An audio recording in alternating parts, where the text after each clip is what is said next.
English medium ಬಾರೋ ನಂದೇ Kannada stadium. Hi ಎಲ್ರಿಗೂ ನಮಸ್ಕಾರ. ನೀವು ನೋಡ್ತಾ ಇದ್ದೀರಾ ನಮ್ಮ KFI. ನಾನು ಆ್ಯಂಕರ್ ರಂಗನಾಥ್ ಗೌಡ. ಭೀಮಾ ಆಗಸ್ಟ್ 9ಗೆ ರೆಡಿಯಾಗಿದೆ.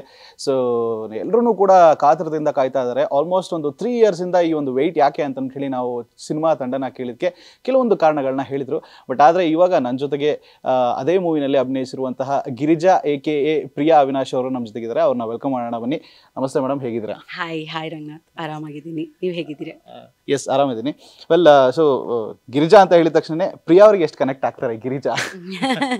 ತುಂಬ ಕನೆಕ್ಟ್ ಆಗ್ತಾರೆ. ಏಕೆ ಅಂತ ಅಂದರೆ ಆ ಹುದ್ದೆ ಇಲ್ಲ, ಅದು ಬಿಟ್ಟರೆ ಗಿರಿಜಾ ಪ್ರಿಯಾ ಎರಡು ಸೇಮ್. ಓಕೆ.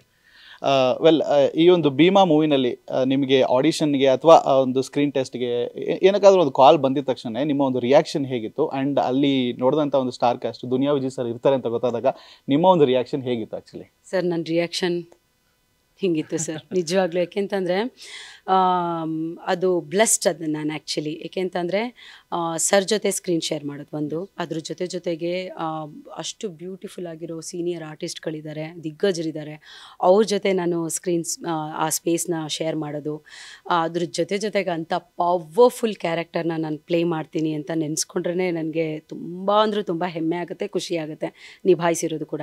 ಸೊ ಒಬ್ಬ ಹೊಸ ಹುಡುಗಿನ ನಂಬಿ ಅಂಥದ್ದೊಂದು ದೊಡ್ಡ ಜವಾಬ್ದಾರಿನ ಸರ್ ತಗೊಂಡಿರೋದಕ್ಕೆ ಸರ್ಗೆ ನಾನು ಥ್ಯಾಂಕ್ಸ್ ಹೇಳಬೇಕು, ಆಭಾರಿಯಾಗಿರಬೇಕು.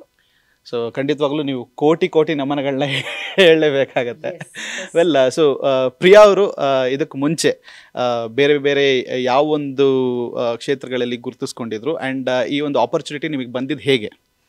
ನಾನು ರಂಗಭೂಮಿ ಕಲಾವಿದೆ. ಸೊ ಮೈಸೂರಿನಲ್ಲಿ ನಟನ ಇಂದ ಆ ಸ್ಕೂಲಿಂದ ಬಂದಂಥ ಹುಡುಗಿ. ನನಗೆ ಅದೇ ನಾನು ರಂಗಭೂಮಿ ಅಭ್ಯಾಸ ಇನ್ನೂ ಮಾಡ್ತಾಯಿದ್ದೀನಿ. ಅದರ ಜೊತೆಗೆ ಸಿನಿಮಾ ಮತ್ತು ಸೀರಿಯಲ್ನ ಮಾಡ್ತಾಯಿದ್ದೆ, ಇವಾಗ ಸದ್ಯಕ್ಕೆ ಇಲ್ಲ. ಸೊ ಸಿನಿಮಾ ಮಾಡ್ತಾಯಿದ್ದೀನಿ ಜೊತೆಗೆ. ಇಷ್ಟು ಸೊ ನಿಮಗೆ ಆಪರ್ಚುನಿಟಿ ಬಂದಿದ್ದು ಯಾರ ಕಡೆಯಿಂದ ಆ್ಯಂಡ್ ಹೇಗೆ? ನನ್ನ ಹಸ್ಬೆಂಡ್ ಅವಿನಾಶ್ ಆ್ಯಕ್ಚುಲಿ ಒಂದು ಸಿನಿಮಾ ಮಾಡಬೇಕಿತ್ತು ಸರ್ ಜೊತೆಗೆ, ಅಂದರೆ ಒಂದು ಪಾತ್ರ ಅವರು ಪ್ಲೇ ಮಾಡಬೇಕಿತ್ತು. ಸರ್ ಜೊತೆ ಮಾತಾಡೋಕ್ಕೆ ಅಂತ ಹೋದಾಗ ಅವ್ರ ಮನೇಲಿ ಅವಿನಾಶ್ ಹೇಳಿದ್ರು, ನನ್ನ ವೈಫ್ ಕೂಡ ಆರ್ಟಿಸ್ಟ್ ಅಂತ ಹೇಳಿದ್ದಾರೆ. ಸೊ ಅವರು ಥಿಯೇಟ್ರ್ ಆರ್ಟಿಸ್ಟ್.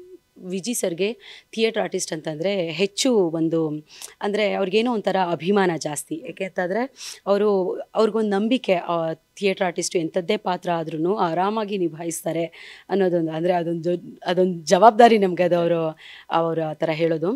ಸೊ ಅವಿನಾಶ್ ಅವರು ಕೂಡ ಥಿಯೇಟರ್ ಬ್ಯಾಕ್ಗ್ರೌಂಡ್ ಇರೋವಂಥ ಕಲಾವಿದ. ಸೊ ಅವರು ಮಾತಾಡ್ತಿರುವಾಗ ನಾನು ಕೂಡ ಕಲಾವಿದ ಅಂತ ಗೊತ್ತಾದಾಗ ಸರ್ ನನ್ನನ್ನು ಕರೆಸಿದ್ರು ಮನೆಗೆ, ಅವರು ನೋಡ್ಬೋದು ಅಂತ ಬೇರೆ ಪ್ರಾಜೆಕ್ಟಿಗೆ. ಸೊ ಅದು ಬಿಫೋರ್ ಸಲಗ, ಅದಿನ್ನೂ ರಿಲೀಸ್ ಆಗಿರಲಿಲ್ಲ, ಶೂಟೆಲ್ಲ ಆಗಿತ್ತು. ಸೊ ಕೋವಿಡ್ ಟೈಮಲ್ಲಿ, ಸೊ ಕೋವಿಡ್ ಎಲ್ಲ ಮುಗ್ದಿತ್ತು ಆ ಟೈಮ್ನಲ್ಲಿ.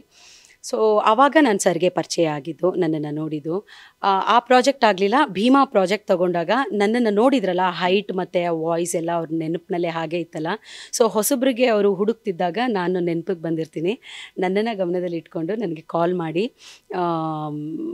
ಅಂದರೆ ನನ್ನ ಅಣ್ಣ ಹರೀಶ ಅಂತ ಅವನ ನಂಬರಿಂದ ಕಾಲ್ ಮಾಡಿದ್ರೆ ನಂಗೆ ಸಖತ್ ಖುಷಿ ಆಗ್ಬಿಡ್ತು, ಈ ಥರದೊಂದು ಪಾತ್ರ ಕೇಳ್ತಿದ್ದಾರಂತ. ಸೊ ಸರ್ ಮಾತಾಡಿದ್ರು, ಪೊಲೀಸ್ ಕ್ಯಾರೆಕ್ಟರ್ಗೆ, ಪ್ರಿಯಾ ಖಡಕ್ ಪೊಲೀಸ್ ಆಫೀಸರ್ ಕ್ಯಾರೆಕ್ಟರ್ಗೆ ಮಾಡ್ತೀಯಮ್ಮ ಅಂತ ಅಂದಾಗ, ಸರ್ ಕೇಳ್ತಿರಲ್ಲ ಸರ್, ನನ್ನ ಸೌಭಾಗ್ಯ, ಖಂಡಿತ ಮಾಡ್ತೀನಿ ಅಂತ ಅಂದ್ಬಿಟ್ಟು ನಾನು ಆ ಒಂದು ಹ್ಯಾಂಗ್ ಓವರಿಂದ ಬರೋದಕ್ಕೆ ತುಂಬ ದಿವಸ ಬೇಕಾಯಿತು ಆಚೆ ಬರೋದಕ್ಕೆ. ಸೊ ಸಿನಿಮಾ ನಾನು ಯಾವಾಗ ಶೂಟಿಗೆ ಹೋಗ್ತೀನೋ, ನಾನು ಫಸ್ಟ್ ಸೀನ್ ಯಾವಾಗ ಆ್ಯಕ್ಟ್ ಮಾಡ್ತೀನೋ ಅಂತ ನಾನು ಕಾಯ್ತಾ ಇದ್ದೆ, ಜಾತಕ ಪಕ್ಷಿ ಥರ ಕಾಯ್ತಿದ್ದೆ. ಸೊ ಇದಿಷ್ಟು ನನ್ನ experience. And so Duniya Vijay sir ಜೊತೆಗೆ ಎಷ್ಟು ಒಂದು ಸ್ಕ್ರೀನ್ ಸ್ಪೇಸ್ ಇರುತ್ತೆ ಆ್ಯಂಡ್ ಯಾವ್ಯಾವ ರೀತಿಯಾಗಿ ನೀವು ಆ್ಯಕ್ಟಿಂಗ್ಗಳನ್ನು ಮತ್ತು ಕೆಲವೊಂದು ಸರಿ ಡೈರೆಕ್ಷನ್ ಕಟ್ ಹೇಳಬೇಕಾದ್ರೆ ಅವರು ಎಷ್ಟು ಕಲ್ತ್ರಿ ಅವ್ರ ಕಡೆಯಿಂದ? ತುಂಬ ಕಲ್ತ್ವಿ ಸರ್ ಹೇಳ್ತಾರೆ, ಥಿಯೇಟ್ರ್ ಆರ್ಟಿಸ್ಟ್ ಏನು ಹೇಳ್ಕೊಡೋ ಅವಶ್ಯಕತೆ ಇರಲ್ಲ ಅಮ್ಮ ಅಂತ ಹೇಳ್ತಾರೆ. ಸೀನ್ನ ಎಕ್ಸ್ಪ್ಲೇನ್ ಮಾಡ್ತಾಯಿದ್ರು. ಸೊ ಪ್ರಿಯಾ ಹೀಗೆ ಅಂತ ಹೇಳ್ತಿದ್ರು. ಆದ್ರೂ ನಾನು ಪ್ರತಿಯೊಂದೂ, ಯಾಕೆಂತಂದರೆ ನಾನು ರಂಗಭೂಮಿ ಕಲಾವಿದೆ ಆದ್ರೂ ಸ್ಕ್ರೀನ್ ನನಗೆ ಪ್ರತಿ ಸಿನಿಮಾ ಪ್ರತಿ ಸಲನೂ ಕ್ಯಾಮ್ರಾ ಮುಂದೆ ನಿಂತರೆ ನಾನು ಹೊಸೊಬ್ಳೇನೆ. ಸೊ ನಾನು ಝೀರೋನೇ, ನನಗೇನು ಗೊತ್ತಿಲ್ಲ. ನನಗೆ ಡೈರೆಕ್ಟರು ಅವರು ಹಾಳೆಯಲ್ಲಿ ಇಳಿಸುವಾಗ ಪಾತ್ರ ಹೇಗೆ ಅಂತ ಯೋಚನೆ ಮಾಡಿರ್ತಾರೋ ಆ ಥರ ನನಗೆ ಕಂಪ್ಲೀಟಾಗಿ ಆ ಕ್ಯಾರೆಕ್ಟರ್ನ ಫೀಡ್ ಮಾಡಬೇಕು ನನಗೆ ಡೈರೆಕ್ಟರು. ನಾನು ಆ ಥರ ಕಲಾವಿದೆ. ಸೊ ಅದ್ರ ಮೇಲೆ ಅವ್ರನ್ನ ಕೇಳಿ ಇಂಪ್ರೂವೈಸ್ ಮಾಡಬೇಕಾ ಬೇಡವಾ, ಅನ್ನೋದನ್ನು ನಾನು ಇದು ಮಾಡ್ತೀನಿ. ನನಗೆ ಆ ಪಾತ್ರನ ನಾನು ಹಾಕಿದಾಗ ಸರ್ ಕಂಪ್ಲೀಟ್ ಒಂದು ಸ್ವಾತಂತ್ರ್ಯ ಕೊಟ್ಟರು, ಆ ಸ್ಪೇಸ್ನ ಕ್ರಿಯೇಟ್ ಮಾಡಿಕೊಟ್ರು, ಕಂಫರ್ಟಬಲ್ ಒಂದು ಸ್ಪೇಸ್ನ ಇದು ಮಾಡಿಕೊಟ್ರು. ಸೊ ಎಂಜಾಯ್ ಮಾಡಿದ್ದಿದೆ, ಪಾಠ ಕಲ್ತಿದ್ದಿದೆ. ಸರ್ರು ನಿರ್ದೇಶಕರಾಗಿ ಪ್ರತಿ ಒಂದನ್ನು ಹೇಳ್ಕೊಟ್ಟಿದ್ದಾರೆ. ಹೇಗೆ ನಡೆಯೋದು, ಮ್ಯಾನರಿಸಮ್ಸ್, ಬಾಡಿ ಲ್ಯಾಂಗ್ವೇಜು, ಗನ್ ಹಿಡಿಯೋದು, ಲಾಠಿ ಹಿಡ್ಕೊಳ್ಳೋದು, ಮಾತಾಡೋದು, ಆ ಖಡಕ್ ಲ್ಯಾಂಗ್ವೇಜ್, ಮತ್ತು ಆದಷ್ಟು ನನ್ನ ಎಲ್ಲ ಅಂದರೆ ಭಾಷೆ ಏನಿದೆ, ನಾನು ಮಾತಾಡೋ ಭಾಷೆ ಏನಿದೆ ಕಂಪ್ಲೀಟ್ ಖಡಕ್ ಆಗಿದೆ. ಅಂದರೆ ಪೊಲೀಸ್ ಆಫೀಸರ್ ಹೇಗೆ ಮಾತಾಡ್ತಾರೋ ಹಾಗೆ ಇದೆ. ಅದು ಎಲ್ಲವನ್ನು ಸರ್ ನನಗೆ ಹೇಳ್ಕೊಟ್ಟೆ ಗೊತ್ತಾಗಿದೆ. ನಾನು ಯಾವ ಪೊಲೀಸ್ ಸ್ಟೇಷನ್ಗೆ ಹೋಗಿ ಏನು ನಾನು ಹತ್ತಿರದಿಂದ ನೋಡಿರಲಿಲ್ಲ. ಸೊ ಕಂಪ್ಲೀಟ್ ಸರ್ ಹೇಳ್ಕೊಟ್ಟಿದ್ದನ್ನು ನಾನು ತಗೊಂಡು ಮಾಡಿರೋಂಥದ್ದು. ಓಕೆ. ಆ್ಯಂಡ್ ಈ ಖಡಕ್ ಲೇಡಿ ಕಾಪಿಂದ ಏನಾದರೂ ಒಂದು ಎಕ್ಸ್ಕ್ಲೂಸಿವ್ ಡೈಲಾಗ್ ನಿಮ್ಮ ಮೂವಿ ಇದು ಏನಾದರೂ ಇದ್ದರೆ ಒಂದು ಡೆಲಿವರ್ ಮಾಡ್ಬೋದಾ? ಹಾಗೇನೆ ನೀವೇನಾದರೂ? ಸೋ ಸಾರಿ, ಇಲ್ಲ ಸರ್. ಅಂದರೆ ನೀವು August 9th ಕಂಪ್ಲೀಟಾಗಿ ನೋಡಿ ನೀವು ಎಂಜಾಯ್ ಮಾಡಿ. ಸೊ ಇವಾಗ ನನಗೆ ಆ ಸ್ವಾತಂತ್ರ್ಯ ಇಲ್ಲ, ಹೇಳೋ ಸ್ವಾತಂತ್ರ್ಯ, ದಯವಿಟ್ಟು ಕ್ಷಮೆ ಇರಲಿ. ಬಟ್ ಒಂದಂತೂ ನಾನು ಏನು ಹೇಳೋಕ್ಕೆ ಇಷ್ಟಪಡ್ತೀನಿ ಅಂತಂದರೆ, ನಂದಂತೂ ಫುಲ್ ನಿಮಗೆ ಹೇಳೋಂಗೆ ಇಲ್ಲ, ಐಡಿಯಾ ಇರುತ್ತೆ ಆಫೀಸರ್ಸ್ ಹೇಗೆ ಮಾತಾಡ್ತಾರೆ ಅಂತ ಅಂದ್ಬಿಟ್ಟು. ಸೊ ನನ್ನ ಭಾಷೆನೂ ಹಾಗೆ ಇದೆ, ಪ್ರತಿ ಲೈನಲ್ಲೂ ಏನಾದರೂ ಒಂದು ಇದ್ದೇ ಇರುತ್ತೆ. ಸೊ ಡೈಲಾಗ್ ಹೇಳೋಕ್ಕಾಗಲ್ಲ. I am so sorry. I hope sensor ಕಡೆಯಿಂದ ಏನು ಬೀಪ್ ಬರ್ದೇನೆ ಪ್ರಾಪರಾಗಿ ಅವ್ರು ಹೇಳಿರುವಂಥದ್ದು ಅಷ್ಟೂ ಕೂಡ ಕ್ಯಾರಿ ಆಗಿದ್ರೆ ಖಂಡಿತವಾಗ್ಲೂ ಮಸ್ತ್ ಇರುತ್ತೆ ಆ್ಯಕ್ಚುಲಿ. ಸೊ ಡೈಲಾಗ್ಸ್ಗಳ ಬಗ್ಗೆ ಮಾತಾಡಲೇಬೇಕು. ಸೊ ಡೈಲಾಗ್ಸ್ಗಳನ್ನು ಮಾಸ್ತಿ ಸರ್ ಬರೆದಿರೋದು ಅಂತ ಹೇಳಿದ್ರೆ ಆಬ್ವಿಯಸ್ಲಿ ಒಂಥರ ಅದಕ್ಕೆ ಆ ವೈಟೇಜ್ ಜಾಸ್ತಿ ಇರುತ್ತೆ. ಸೊ ನಿಮಗೆ ಫೇವ್ರೇಟ್ ಆಗಿರುವಂಥ ಒಂದು ಸೀನ್ನಲ್ಲಿ ಅಟ್ಲೀಸ್ಟ್ ಸೀನ್ ಎಕ್ಸ್ಪ್ಲೇನ್ ಮಾಡ್ಬೋದಾ ನೀವು? ಈ ಒಂದು ಸೀನ್ ಡೈಲಾಗ್ ಹೇಳಿಲ್ಲ ಅಂದರೂ ಸೀನ್ ಎಕ್ಸ್ಪ್ಲೇನ್ ಮಾಡ್ಬೋದಾ, ಯಾವುದು ಫೇವ್ರೇಟ್ ಅಂತ? ಏನು ಮಾಡೋಂಗಿಲ್ಲ, ಅಲ್ಲೇ ಫುಲ್ಲು ಮಾಸ್ತಿ ಸರ್ ಮತ್ತು ವಿಜಯ್ ಸರ್ ಅಂದರೆ ಒಂದು ಡೆಡ್ಲಿ ಕಾಂಬಿನೇಷನ್ ಅವ್ರದ್ದು. So killing combination. ಅವರಿಂದ ಬರೋವಂಥ ಯಾವುದೇ ಕೆಲಸ ಆದ್ರೂ ನಿರೀಕ್ಷೆನ ಹೆಚ್ಚು ಹುಟ್ಟಿಸುತ್ತೆ. ಸೊ ನನಗೂ ಆ ನಿರೀಕ್ಷೆ ಬಹಳ ಇತ್ತು. ನಾನು ಶೂಟಿಂಗಿಗೆ ಇಳಿದಾಗ ಪ್ರತಿ ಡೈಲಾಗ್ ಶೀಟ್ ಬರ್ತಿದ್ದಂಗೆ ನಾನು ವಾವ್ ಅಂತ. ಏಕೆಂತಂದರೆ ನನ್ನ ಕ್ಯಾರೆಕ್ಟರ್ ಅಂತಲ್ಲ, ಪ್ರತಿ ಕ್ಯಾರೆಕ್ಟರ್ಗೂ ಆ ಬಿಲ್ಡಪ್ ಇದೆ. ಆ ಒಂದು ಮಾತಿರಬಹುದು, ಸಂಭಾಷಣೆ, ತಲೆಯಲ್ಲಿ ಕೂರೋದಿರ್ಬೋದು. ಸೊ ನಿಮಗೆ ಹೇಳ್ದಂಗೆ ನಾನು ಆವಾಗಲೇ ಹೇಳಿದೆ ಡೆಡ್ಲಿ ಕಾಂಬಿನೇಷನ್ ಅಂತ ಅಂದ್ಬಿಟ್ಟು. ಅವರ ಒಂದು ಆ ರಾನೆಸ್ ಮತ್ತು ಇವರ ಒಂದು ಡೈಲಾಗ್, ಆ ಪವರ್ಫುಲ್ ಕಾಂಬಿನೇಷನ್ ಬೇರೆ ಲೆವೆಲೇ ಸರ್. ಎಸ್. ಆ್ಯಂಡ್ ನಿಮಗೆ ಒಂದು ಪಾತ್ರದಿಂದ ಒಂದು ಪಾತ್ರಕ್ಕೆ ಟ್ರಾನ್ಸ್ಫಾರ್ಮೇಷನ್ ಬೇಕಾಗುತ್ತೆ ಅಂತ ಹೇಳಿದ್ರೆ, ಲೈಕ್ ಇವಾಗ ಪ್ರೀವಿಯಸ್ ಮೂವಿನಲ್ಲಿ ಫಸ್ಟು ನಿಮಗೆ ಕೋಟಿ ಶೂಟ್ ಆಗಿದೆ ಅಥವಾ ಇದು ಭೀಮಾ ಶೂಟ್ ಆಗಿದ್ದ? ಭೀಮಾ ಫಸ್ಟು ಪ್ರಾಜೆಕ್ಟ್ನ ಅದು ನಡೀತಾ ಇತ್ತು. ಅದ್ರ ಮಧ್ಯೆ ನಾನು ಬಿಡುವು ಮಾಡಿಕೊಂಡು ಕೋಟಿ ಮಾಡಿದ್ದೆ ಸರ್. ಓಕೆ. ಸೊ ಆ ಟ್ರಾನ್ಸ್ಫಾರ್ಮೇಷನ್ ಹೇಗಿರ್ತಾ ಇತ್ತು ನಿಮಗೆ? ಎಷ್ಟು ಈಸಿ ಆಗ್ತಾ ಇತ್ತು ಅಥವಾ ಎಷ್ಟು ಕಷ್ಟ ಆಗ್ತಾ ಇತ್ತು ನಿಮಗೆ ಆ ಟ್ರಾನ್ಸ್ಫಾರ್ಮೇಷನ್ ಒಂದೊಂದು ಪಾತ್ರಕ್ಕೂ? ತುಂಬ ಕಷ್ಟ. ನಾನು ತುಂಬ ಕಮ್ಮಿ ಸೀರೆ ಎಲ್ಲ ಉಟ್ಕೊಂಡು ಫುಲ್ಲು ಎಲ್ಲ ಸ್ವಲ್ಪ ಕಮ್ಮಿ, ಸ್ವಲ್ಪ ಗಂಡು ಮಗಳ ಥರ ಓಡಾಡ್ತಿರ್ತೀನಿ. ಸೊ ನನಗೆ ಭೀಮಾ ಮಾಡಬೇಕಾದ್ರೆ ನಾನು ಪ್ರಿಯಾ ಆಗೇ ಇದ್ಲು. ಕೋಟಿ ಮಾಡುವಾಗ ಅದು ಒಂದು ಸ್ವಲ್ಪ ಸ್ಯಾರಿ ಕ್ಯಾರಿ ಮಾಡೋದು ಅದು ಇದು ಎಲ್ಲ ಸ್ವಲ್ಪ ನಾಜೂಕ್ತನ ಇತ್ತು. ಸೊ ಸಖತ್ ಡ್ರಾಸ್ಟಿಕ್ ಚೇಂಜ್ ಇದೆ, ಅಲ್ಲಿಗೂ ಇಲ್ಲಿಗೂ ಸಖತ್ ಡಿಫ್ರೆನ್ಸ್ ಇದೆ ಪಾವನಿ ಪಾತ್ರಕ್ಕೂ ಮತ್ತು ಗಿರಿಜಾ ಪಾತ್ರಕ್ಕೂ. ಸೊ ಎರಡನ್ನೂ ಎಂಜಾಯ್ ಮಾಡಿದ್ದೀನಿ. ಕಲಾವಿದೆಯಾಗಿ ಆಬ್ವಿಯಸ್ಲಿ ಪ್ರತಿಯೊಂದನ್ನು ಎಂಜಾಯ್ ಮಾಡಬೇಕು. ಸೊ ಎರಡನ್ನೂ ಎಂಜಾಯ್ ಮಾಡಿದ್ದೀನಿ. ಓಕೆ. ಆ್ಯಂಡ್ ನಮ್ಮ ಇಂಡಸ್ಟ್ರಿನಲ್ಲೂ ಕೂಡ ಲೇಡಿ ಕಾಪ್ಸ್ಗಳನ್ನು ಮಾಡಿರೋ ಹೆಚ್ಚು ಮೂವೀಸ್ಗಳು ಬಂದಿರೋದು ಅಂತ ಹೇಳಿದ್ರೆ ಅದು ಮಾಲಾಶ್ರೀ ಮ್ಯಾಮ್ ಅವ್ರ ಕಡೆಯಿಂದ.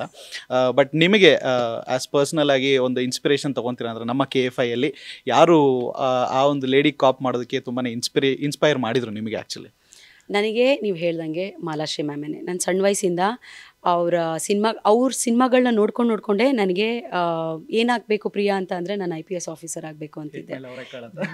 ಎಸ್, ನಾನು ಹಾಗೇನೆ ಅಂದರೆ ಮಾತು ಗೀತು ಎಲ್ಲ ಹಾಗೇನೆ. ಸೊ ನನಗೆ ಸಖತ್ ಆಸೆ ಇತ್ತು. ಆ ಆಸೆ ನನಗೆ ಹುಟ್ಟಿದ್ದೆ ಮಾಲಾಶ್ರೀ ಮ್ಯಾಮ್ನ ನೋಡಿ. ಸೊ ನಮ್ಮಪ್ಪ ಯಾವಾಗಲೂ ಸಿನಿಮಾಗಳನ್ನ ಹೆಚ್ಚು ತೋರಿಸ್ಬೇಕಾದ್ರೆ ನಮ್ಮಪ್ಪ ಯಾವಾಗಲೂ ವಿಜಯಶಾಂತಿ ಮ್ಯಾಮ್ ಅಂತೆಲ್ಲ ಹೇಳೋರು. ಸೊ ನನಗೆ ಆ ಥರದ್ದೊಂದು ಕ್ಯಾರೆಕ್ಟರ್ ಖಡಕ್ ಪೊಲೀಸ್ ಆಫೀಸ್, ಆ ಖಡಕ್ ಅಂತ ಬಂದರೆ ನನ್ನ ತಲೆಗೆ ಎರಡೇ ಹೆಸರು ಬರೋದು, ಮಾಲಾಶ್ರೀ ಮ್ಯಾಮ್ ಮತ್ತು Vijayashanti ma'am. Okay. And so Vijay ಸರ್ನ ಮಾತಾಡಿಸಿದಾಗ ಅವ್ರು ಹೇಳಿದ್ದು ಹೆಣ್ಮಕ್ಳಿಗೆ ಒಂದು ಒಳ್ಳೆ ಸಿನಿಮಾ ಆಗುತ್ತೆ ಇದು ಅಂತಂತ ಹೇಳಿ. ಸೊ ಇತ್ತೀಚೆಗೆ ಫೀಮೇಲ್ ಸೆಂಟ್ರಿಕ್ ಫಿಲ್ಮ್ಸ್ಗಳು ಜಾಸ್ತಿ ಬರ್ತಾ ಇಲ್ಲ ಇಂಡಸ್ಟ್ರಿನಲ್ಲಿ. ಅಂದರೆ ಹೀರೋಯಿನ್ಸ್ಗಳು ಫಸ್ಟ್ ಹಾಫ್ನಲ್ಲಿ ಇರ್ತಾರೆ, ಸೆಕೆಂಡ್ ಹಾಫ್ನಲ್ಲಿ ಕ್ಯಾರಿ ಆಗೋದಿಲ್ಲ. ಸೊ ಹೀರೋಯಿನ್ ಅನ್ನೋದು ಅಲ್ಲೇ ಉಳ್ಕೊಂಡ್ಬಿಡುತ್ತೆ. ಸೊ ಅದು ಹೀರೋಗೆ ಜಾಸ್ತಿ ಒಂದು ಸ್ವಲ್ಪ ಪ್ರಾಮುಖ್ಯತೆಯನ್ನು ಕೊಡ್ತಾ ಇರ್ತಾರೆ. ಬಟ್ ಈ ಮೂವಿನಲ್ಲಿ ಎಲ್ಲರಿಗೂ ಸ್ಕ್ರೀನ್ ಸ್ಪೇಸು ಎಷ್ಟಿರ್ಬೋದು? ಆ್ಯಂಡ್ ಹುಡುಗಿಯರಿಗೆ ಯಾಕೆ ಈ ಮೂವಿ ತುಂಬಾ ಮುಖ್ಯ ಆಗುತ್ತೆ? ಹುಡುಗಿರಿಗೆ ಅಂತ ಅಲ್ಲ, ಎಲ್ಲರಿಗೂ ತುಂಬ ಮುಖ್ಯ ಆಗುತ್ತೆ. ಯುವ ಪೀಳಿಗೆಯಿಂದ ಹಿಡಿದು ಪ್ರತಿ ಒಂದು ಕ್ಷೇತ್ರದಲ್ಲಿ ವರ್ಕ್ ಮಾಡೋರು ಅಥವಾ ಪ್ರತಿಯೊಬ್ಬರಿಗೂ ಇದು ಮೆಸೇಜ್ ಕನ್ವೆ ಆಗುವಂಥದ್ದು ಸಿನಿಮಾ. ಸೊ ನಾನು ಆವಾಗಲೇ ಹೇಳ್ದಂಗೆ ಸರ್ರು ಸೂಪರ್ ಸ್ಟಾರ್, ನನ್ನ ಸ್ಟಾರ್ಗಿರಿಗೆ ಬೇಕಾಗಿರೋ ಹಾಗೆ ಒಂದು ಬಿಲ್ಡಪ್ನ ಇಟ್ಕೊಂಡು ಬೇರೆ ಕ್ಯಾರೆಕ್ಟರ್ ಆ ಥರ ಇಲ್ಲವೇ ಇಲ್ಲ. ಸೊ ಆ ಒಂದು ಕ್ಯಾರೆಕ್ಟರ್ಗೆ ಯಾವ ಬಿಲ್ಡಪ್ ಇರುತ್ತೋ ಪ್ರತಿ ಒಂದು ಅಕ್ಕಪಕ್ಕದ ಎಲ್ಲ ಕ್ಯಾರೆಕ್ಟರ್ಗಳು ಅದೇ ಬಿಲ್ಡಪ್ ಇರುತ್ತೆ. ಸೊ ಅದೊಂದು ಬ್ಯೂಟಿಫುಲ್ ಸ್ಪೆಷಾಲಿಟಿ ಸಿನಿಮಾದು, ಮತ್ತು ಸರ್ ಸ್ಟೈಲ್ ಅದು. ಸೊ ಪ್ರತಿಯೊಬ್ಬರಿಗೂ ನೀವು ಒಂದಷ್ಟು ಸಿನಿಮಾ ನೋಡಿದಾಗ ಈ ಹೀರೋಗಿರಿ ಡೈಲಾಗ್ ಮುಂದೆ ಇನ್ನೊಂದು ಡೈಲಾಗ್ ಬರಲ್ಲ. ಸೊ ಅದನ್ನು ಫುಲ್ ಹೈಲೈಟ್ ಮಾಡಿ ಇದು ಮಾಡಿರ್ತಾರೆ. ಬಟ್ ಇಲ್ಲಿ ಹಂಗಲ್ಲ. ಸೊ ಹೀರೋಗಿರಿ ಡೈಲಾಗಿಗೂ ಒಂದು ಟಗಪ್ಪರ್ ಡೈಲಾಗ್ ಇರುತ್ತೆ. ಸೊ ಆ ಥರದ್ದು ಎಲ್ಲ ಒಂದು ಸ್ಪೇಸ್ ಇದೆ, ಪ್ರತಿ ಕ್ಯಾರೆಕ್ಟರ್ಗೂ ಆ ಸ್ಪೇಸ್ ಇದೆ, ಆ ಪ್ರಾಮುಖ್ಯತೆ ಇದೆ. ಅದ್ರ ಜೊತೆಗೆ ಯಾವ ಥರ ಮೆಸೇಜ್ ಅಂತ ಅಂದರೆ, ಈ ಸೊಸೈಟಿ ಅಲ್ಲಿ ಆಬ್ವಿಯಸ್ಲಿ ಒಳ್ಳೆಯದು ಕೆಟ್ಟದು ಎಲ್ಲ ಇದೆ ಸರ್, ನಾವು ಅದನ್ನು ಒಪ್ಕೊಳ್ಳೇಬೇಕು. ನಮ್ಮೊಳಗೆ ಒಳ್ಳೆಯದು ಕೆಟ್ಟದು ಎಲ್ಲ ಇದೆ. ಸೊ ಆ ಒಂದು ಕೆಟ್ಟದು ಹೆಚ್ಚಾದಾಗ ಕೊಳೆತು ಬಿಡುತ್ತೆ. ಸೊ ನಾರೋಕ್ಕೆ ಶುರುವಾಗುತ್ತೆ. ಹಂಗೆ ನಾರ್ತಿರೋ ಒಂದಷ್ಟು ವಿಷಯಗಳನ್ನ ಸರ್ ಕನ್ನಡಿ ಹಿಡಿದು ತೋರಿಸಿದ್ದಾರೆ. ಸೊ ಕನ್ನಡಿ ಹೆಸರು ಭೀಮಾ. ಆ್ಯಂಡ್ ವಿಜಯ್ ಸರ್ ಸೆಟ್ಟಲ್ಲಿ ಹೇಗಿರ್ತಾ ಇದ್ರು ಆ್ಯಸ್ ಅ ಡೈರೆಕ್ಟರ್ ಆಗಿ? ನಿಮಗೆ ಎಷ್ಟು ಬೆಂಡ್ ಎತ್ತಿದ್ದಾರೆ, ಆ್ಯಂಡ್ ನೀವು ಯಾವ ರೀತಿಯಾಗಿ ಒಂದು ಸೀನನ್ನು ಮಾಡಬೇಕಾದಾಗ ಎಷ್ಟು ಪ್ರಿಪರೇಷನ್ನ ಕೊಡ್ತಾ ಇದ್ರು ಅವರು ನಿಮಗೆ? ಆ್ಯಕ್ಚುಲಿ ಜಾಸ್ತಿ ನಾನು ಬೆಂಡೆತ್ತಿಸ್ಕೊಂಡಿಲ್ಲ. ನಾನು ಟಕ್ ಅಂತ ತಗೊಂಡ್ಬಿಡ್ತಿದ್ದೆ. ಬಹುಶಃ ನನ್ನ ಬಹುಶಃ ಆ ಪ್ರಾಕ್ಟೀಸಿಂದ ಇರಬಹುದು. ಅವ್ರು ಹೇಳ್ತಿದ್ದಂಗೆ ನಂಗೆ ಅರ್ಥ ಆಗೋಗ್ತಿತ್ತು, ತೊಗೊಂಡ್ಬಿಡ್ತಿದ್ದೆ. ನನ್ನ ವಾಯ್ಸ್ ಸ್ವಲ್ಪ ಜೋರು ಇರೋದ್ರಿಂದ ಒಂದೇ ಒಂದು ಸಲ ಸರ್ ಹಿಂಗೆ ಕಣ್ಣು ಅರಳಿಸಿದ್ರು, ಅದು ನಾನು ಹೇಳಲೇಬೇಕು. ಒಂದು ಸೀನ್ ಶೂಟ್ ಆಗ್ತಾಯಿತ್ತು, ನಾನು ಹೈಯರ್ ಆಫೀಸರ್ ಜೊತೆ ಮಾತಾಡುವಂಥ ಒಂದು ಸೀನ್ ಶೂಟ್ ಆಗ್ತಿತ್ತು. ಸೊ ನನ್ನ ಹೈಯರ್ ಆಫೀಸರ್ ಮಾಡಿರೋದು ಹೊಸಬ್ರು, ಅವರು ಕೂಡ ಹೊಸಬ್ರು. ಸೊ ಅವರಿಗೆ ಸರ್ರು ಒಂದು ಸ್ವಲ್ಪ ಎಕ್ಸ್ಪ್ಲೈನ್ ಮಾಡಿ ಹೇಳ್ತಾ ಇದ್ರು, ಈ ಥರ ಅಂತ. ನನಗೆ ಹೇಳ್ಬಿಟ್ಟಿದ್ರು, ನಾನು ರೆಡಿ ಇದ್ದೀನಿ ಸಹ ಅಂದ್ಕೊಂಡು. ನಮಗೊಂದೆಲ್ಲ ಅದಿರುತ್ತೆ, ರೆಡಿ ಇದ್ದೀವಿ ಅಂದ ತಕ್ಷಣವೇ ಬ್ಯಾಕ್ ಬೆಂಚು ಸ್ವಲ್ಪ ಗಲಾಟೆ ಮಾಡೋದು ಜಾಸ್ತಿ. ಸೊ ನನ್ನ ವಾಯ್ಸು ಸ್ವಲ್ಪ ಜಾಸ್ತಿ ಇದಾಗಿರೋದ್ರಿಂದ, ಜೋರಿರೋದ್ರಿಂದ ನಾನು ರಾಘು, ಶಿವಮೊಗ್ಗ ಸರ್ ಎಲ್ಲರೂ ಮಾತಾಡ್ತಿದ್ವಿ. ನನ್ನ ವಾಯ್ಸ್ ಸ್ವಲ್ಪ ಜೋರಾಗಿ ಬಂದ್ಬಿಡ್ತು. ಸರ್ ಅಲ್ಲಿ ಪಾಪ ಹೊಸದಾಗಿ ಕಲಿತಿರೋರಿಗೆ ಡಿಸ್ಟರ್ಬ್ ಆಗಬಾರ್ದಲ್ವಾ, ಸೊ ಡಿಸ್ಟರ್ಬ್ ಮಾಡ್ತೀಯಾ ಅನ್ನೋ ಥರ ಅಯ್ಯೋ ಅಂದರು. ಹಂಗೆ ಅಂದ ತಕ್ಷಣ ನನಗೆ ನಾನು ಏನು ಪ್ರಿಪೇರ್ ಆಗಿದೆ ಎಲ್ಲ ಮರೆತು ಹೋಗ್ಬಿಡ್ತು. ನಂಗೆ ಡೈಲಾಗೇ ಮರೆತು ಹೋಯ್ತು.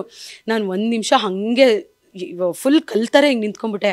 ಸರ್ ಇವಾಗ ಬೈದ್ಬಿಡ್ತಾರೆ, ಯೋಚನೆ ಏನು ಮಾಡಲಿ ಅಂತ ಫುಲ್ ಗಾಬರಿಯಾಗಿ ಅಷ್ಟೇ. ಅದಾದಮೇಲೆ ಸರ್ ನಗ್ನಗ್ತಾ. ಸೊ ಡೈರೆಕ್ಟರ್ ಅಂತಂದರೆ ಅವರು ಖಡಕ್ ಡೈರೆಕ್ಟರ್.